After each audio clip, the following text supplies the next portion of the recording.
4. 사회세계의 정의. 오늘날의 사람들은 어떻게 연결되어 있는가? 2013년 7월 16일 뉴욕에서 정신적으로 불안정한 여성이 7개월 된 아들을 맨하탄 양육 위탁 기관에 유기했다. 이와 유사한 유괴 사건들이 대해서 비춰보면 사건이 발생한 후 시간이 지날수록 아이를 발견할 가능성은 급격히 떨어진다. 경찰에서는 아이의 안전을 염려해서 전례 없는 조치를 취했다. 국가 비상사태 경보를 발송하기 위해 만들어진 거대한 사회적 네트워크를 동원해서 도시 전체에 수백만 대의 휴대전화에 문자 메시지를 발송한 것이다. 새벽 4시가 되기 전에 수많은 뉴욕 시민이 문자 메시지에 잠을 깼다. 이 엠버 경보에는 납치에 사용된 자동차 등록번호가 함께 올라왔다. 결국 그 차를 발견한 사람이 뉴욕 경찰에 신고한 덕분에 아이는 무사히 찾을 수 있었다. 이 메시지는 사람들이 주의 필터를 뚫고 들어갔다. 그로부터 3주 후 캘리포니아 고속도로 순찰대는 샌디에고 근처에서 두 아이가 유괴된 후 해당 지역에서 그리고 조금 시간이 지난 후 주 전체에 엠버 경보를 발령했다. 경보는 문자 메시지를 통해서 수백만 대에 이르는 캘리포니아의 휴대폰에 전송되었다.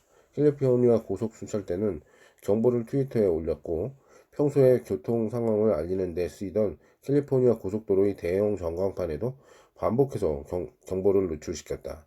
이번에도 역시 유괴된 어린이들은 안전하게 찾아낼 수 있었다. 캘리포니아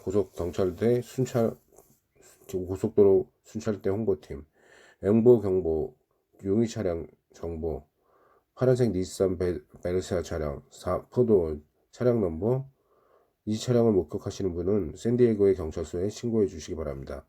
이런 일이 단지 기술 발달 덕분에 가능했던 것은 아니다. 인간의 본능적으로 어린아이, 심지어 자기와 친척관계가 아닌 어린아이도 보호하도록 만들어져 있다. 테러리스트의 공격이나 전쟁의 잔혹행위에 대한 기사를 읽을 때마다 가장 비통하고 격한 반응을 불러일으키는 것은 아이들이 입은 피해다. 이는 어느 문화를 막론하고 보편적인 선천적인 반응이다. 연보경보는 과제를 대중에게 아웃소싱하는 크라우드 소싱의 한 예이다. 이것은 다른 방식으로도 해결하기가 어렵거나 불가능한 문제들을 수천 혹은 수백만 명의 힘을 협력해서 풀어낼 수 있게 돕는 기술이다. 크라우드 소싱은 야생동물 및 새의 숫자를 파악, 옥스포드 영어사전 편집자에게 단어의 사용 예제나와 인용문을 제공하기, 애매모호한 문장 해독 돕기 등 온갖 종류의 일에 사용되어 왔다. 미국 군 당국과 법 집행 당국은 특히 클라우드 소싱에 관심을 보였다. 클라우드 소싱을 통해서 정보를 수집하고 엄청난 수의 시민들이 자신의 팀원처럼 이용할 수 있어서 정보의 양을 극대화할 수 있기 때문이다. 클라우드 소싱은 사회적인 네트워크를 조직하고 정리해서 만인이 혜택을 볼 수 있도록 수많은 개인의 에너지, 전문 지식, 물리적 위치 등을 이용하는 한 가지 사례에 불과하다. 어떻게 보면 이것은 인간의 뇌를 외부화하는 또 다른 형태라고 할 수 있다. 공공의 이익을 위해 수많은 뇌 활동, 지각, 인지를 공동으로 묶는 방식이다. 2009년 12월 미 국방부 방위고등연구계획은 미국 전역에서 곳곳이 잘 보이도록 설치한 풍선 10개의 위치를 알아내는 사람들에게 4만 달러를 주겠다고 제안했다. 당시 쟁점은 국가안보 및 방위 관련 문제를 해결 능력과 긴급한 위기 순간에 국가의 동원 능력을 알아보려는 것이다. 풍선은 더러운 풍선, 더티밤, 재래식 폭탄에 방사능 물질이 채운 일종의 방사능 무기 등 폭발 물질로 대체하면 그 관련성을 명확히 드러난다. 지정해 놓은 날이 되자 DARPA는 직경 2.5m의 커다란 빨간색 기상 관측용 풍선 10개를 미국 곳곳에 띄워놨다.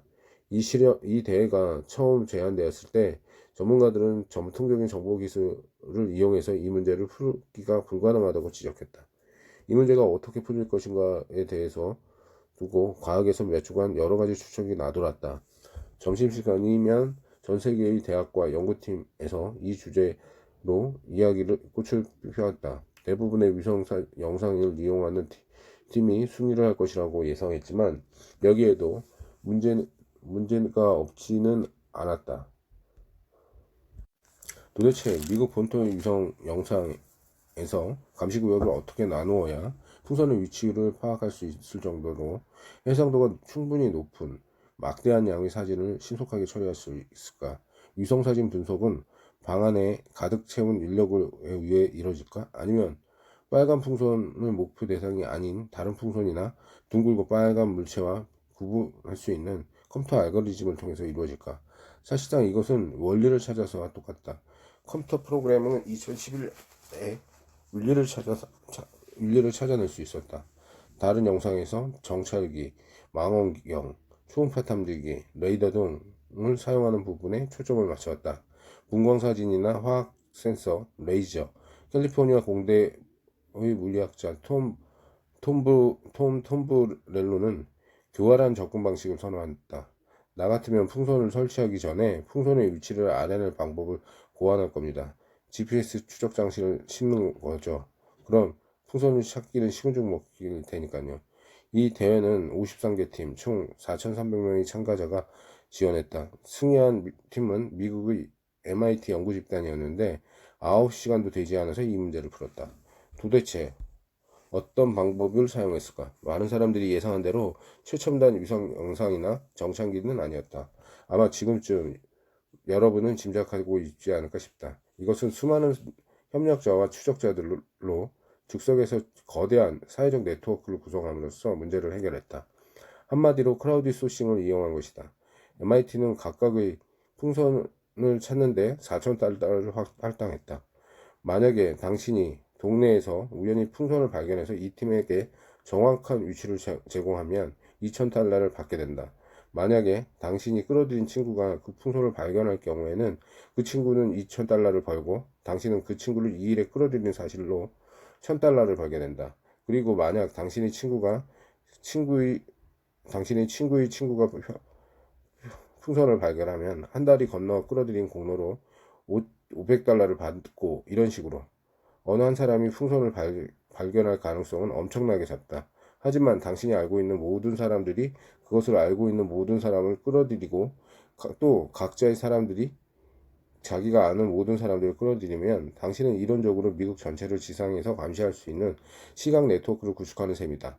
사회적 네트워크의 공학자들과 국방부 사람들을 궁금해했던 흥미로운 질문 하나는 테러형 핵무기를 수색할 경우 실제로 국가적 비상상태가 일어났을 때 미국 전체를 감시하는데 얼마나 많은 사람이 필요한가 하는 문제이다.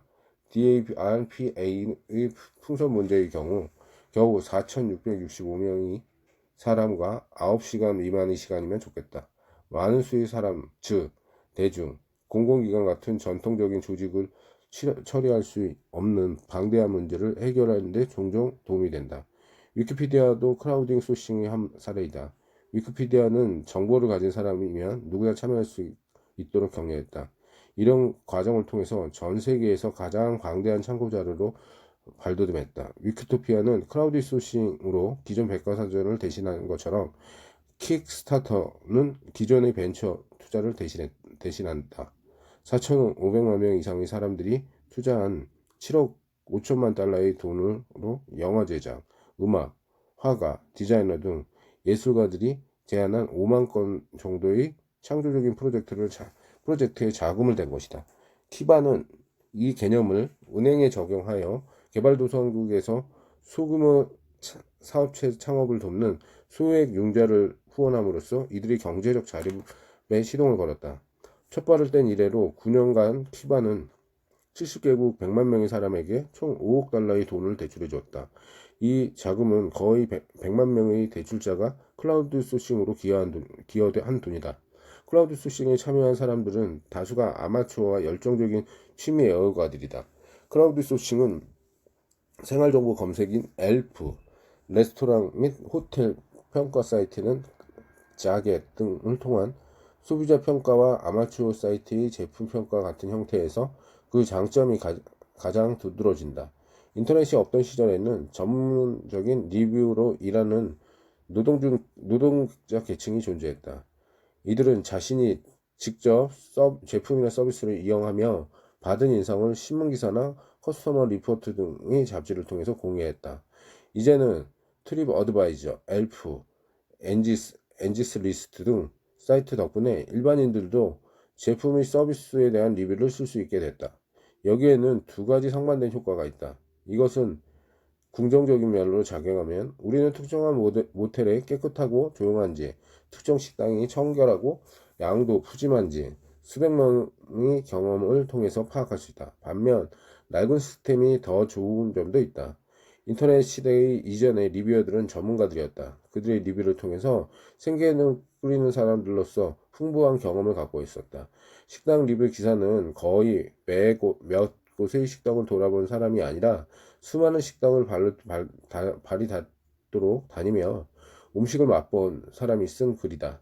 자동차나 고성능 오디오 장치의 리뷰어는 어느 정도 해당 분야의 전문 지식을 갖고 있기 때문에 제품을 잘 작동하는지 살피는 것은 물론 일반인이 간과하고 지나치는 중요한 부분까지 주의를 기울여 세심하게 검사한 끝에 리뷰를 썼다. 크라우드 소싱은 리뷰를 민주적인 힘으로 작용해왔다. 하지만 이로써 얻어지는 정보들은 고지고대로 받아들여서는 안 된다. 과연 대중을 믿어도 될까? 그렇기도 하고 아니기도 하다. 모든 사람들이 좋아하는 것이라고 해서 당신도 좋아하는 것이라고는 할 수는 없다. 당신이 좋아하는 가수나 책 중에서도 대중적으로 인기가 없는 것이 있지 않은가. 반대로 인기 있는 사람의 책이나 영화가 당신에게는 끔찍한 경우가 있을 것이다. 반면 양적 판단에 있어서는 대중의 판단이 거의 맞아떨어진다.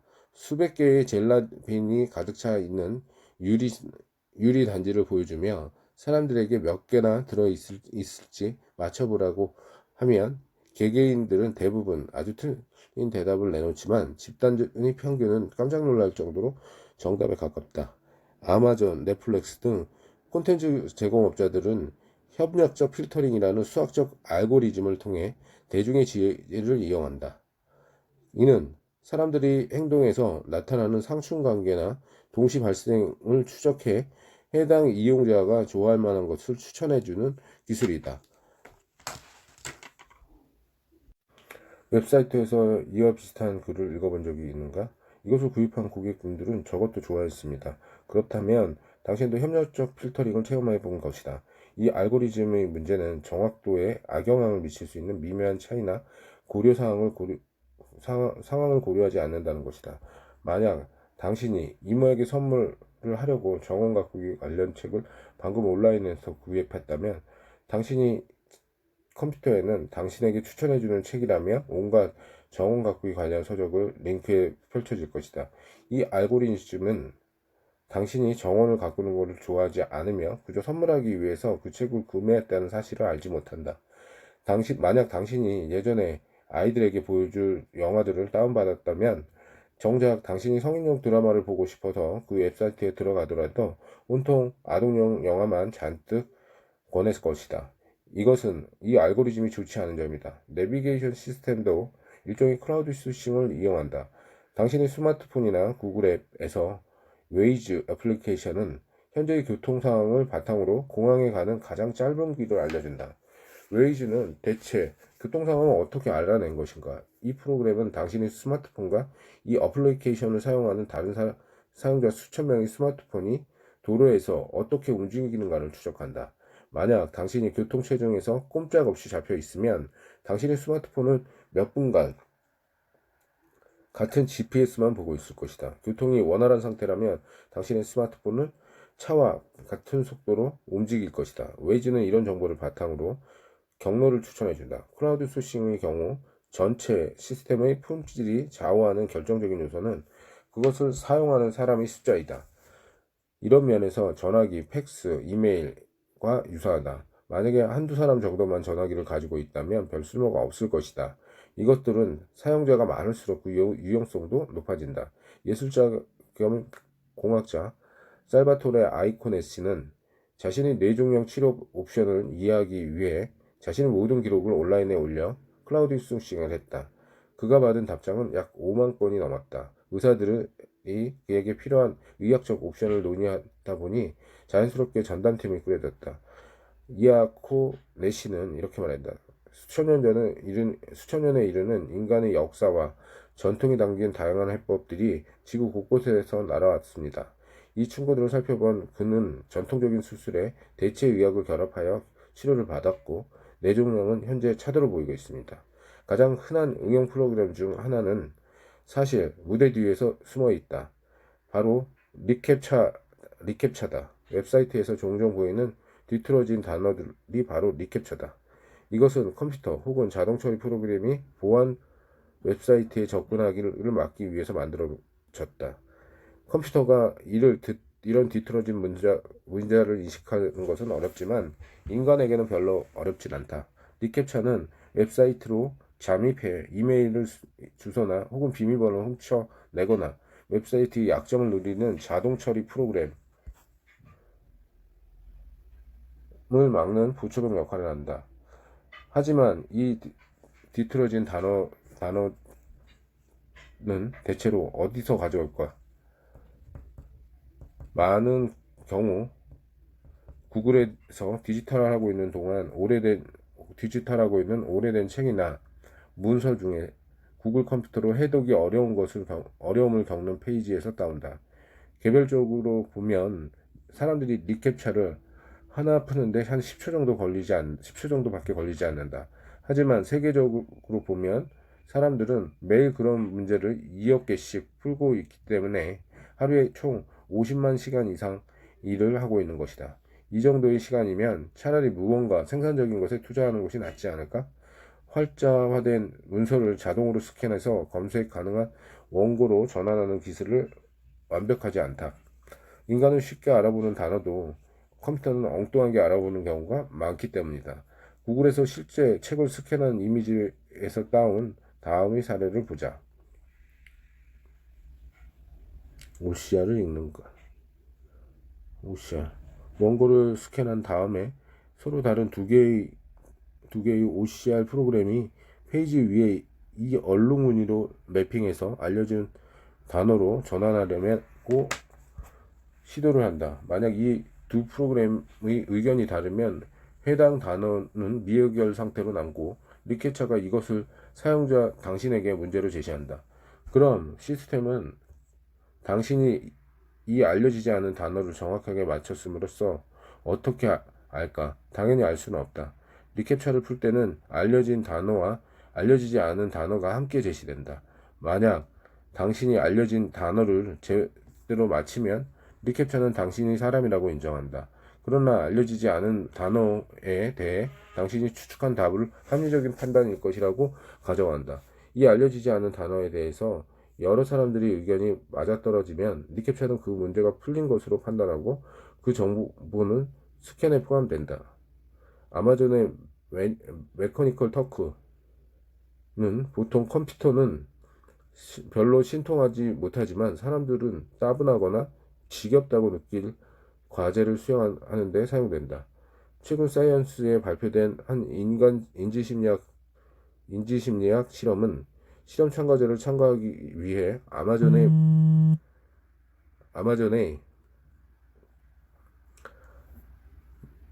메커니컬 터크를 이용했다. 지원자들은 이야기를 하나 읽은 다음에 자신의 공감 수준을 측정하는 시험을 치러냈다. 공감을 느끼는데 동일한 상황의 작용에 대한 관점을 전환하며 바라볼 수 있는 능력을 요구된다. 여기에 뇌의 백일목 모두가 필요하며 이를 위해서는 전전두엽 피질과 대상회, 축두 두정 정역 간의 연결이 이루어져야 한다. 공화당 지지자들과 민주당 지지자들은 서로 생각할 때 뇌의 이 공간 영역을 사용하지 않는다. 연구 결과 문학 소설을 읽는 사람이 특정 통속 소설이나 논픽션을 읽는 사람에 비해 타인의 감성에 더 잘 파악하는 것으로 나타났다. 이것에 대해서 통속소설과 논픽션과 달리 문학소설은 복잡하고 치밀한 구성을 갖추어 독자로 하여금 동장인물의 생각과 동기를 해독하는 과정에서 빠져들게 만들기 때문에라는 이론이 제시되었다. 이 실험에는 수백 명의 참가자가 필요했기 때문에 실험실에서 실제 참가자들을 모집해 진행하려고 했으면 엄청난 시간이 소요될 것이다. 부정행위를 하는 것은 인간의 본성이기 때문에 크라우드 소싱을 이용하려는 사람들은 견제와 균형에 신경을 써야 한다. 식당에 대한 온라인 리뷰를 읽을 때 그 글을 실제로 그곳에서 식사한 사람이 적은 것인지 아니면 식당 주인의 사이가 적은 것인지 알 길이 없다. 위키피디아의 경우 해당 자료에 기여하고 그 내용을 검토하는 사람의 숫자가 엄청나다는 점이 그러한 균형과 견제를 담당한다. 여기서 밑바탕에 깔린 가정은 어느 주어진 집단 안에서 사소한 경우이든 극단적인 경우이든 간에 거짓말이나 부정적인 행위는 소수에 불과하고 결국 선량한 사람들이 악한 사람들을 물리치리라는 것이다. 불행하게도 이것은 늘 사실이 아니었지만 그래도 충분히 여러 번 사실로 입증되었기 때문에 클라우드 소싱은 유용하며 대부분 믿을만하다. 돈을 주고 전문가 집단을 고용하는 것보다 훨씬 비용이 절감될 수 있다는 대안으로 작용하는 경우도 많다. 전문가들은 이렇게 주장한다. 대중은 언제나 옳다. 하지만 이것은 분명 사실이 아니다. 대중 가운데는 일부 독단적이고 고집이 센 데다가 틀린 정보를 가지고 있을 수도 있기 때문이다. 따라서 전문가 감독관으로서 구성된 패널을 두면 위키피디아와 같은 크라우드 소싱 프로그램의 정확성과 성공률은 크게 향상될 것이다. 뉴요커의 소설가 수필가 애덤 고플릭은 이렇게 설명했다. 사람들이 의견을 쉽게 모아질 때 문제가 없다. 자본주의 기원처럼 어떤 가치관이나 사실에 대해서 사람들의 의견이 크게 엇갈리는 것도 괜찮다. 양쪽 다 틀린 것은 아니니까. 문제는 한쪽은 옳고 다른 쪽이 틀렸다는 그것을 모를 때 생긴 것이다. 위키피디아에서 섹스피어의 저술에 대해서 한 페이지와 토리노의 수입이 관한 한 페이지는 끊임없이 갈등을 펼치고 있는 현장으로서 신뢰할 수 없는 정보들이 넘쳐난다. 창조론들은 진화론자만큼이나 사이버 공간에서 가득 메우며 자기네의 사고방식을 마음껏 퍼뜨리고 있다. 문제는